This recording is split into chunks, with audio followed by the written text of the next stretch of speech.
Hello everyone, তো রথযাত্রার প্রথম পার্টে তো দেখেছিলে যে গোপালজির মন্দির থেকে আমরা বেরিয়ে চলে এসেছি।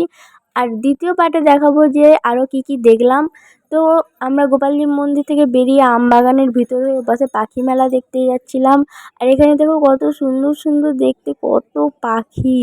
এখানে তোমরা কিনতেও পারো ছোট ছোট পাখি যদি তোমরা খুঁজতে চাও। আর এখানে ছোট ছোট কুকুর বাচ্চাও ছিল। আর দারুণ দারুণ দেখতে পাখি ছিল, নানান রকম পাখি।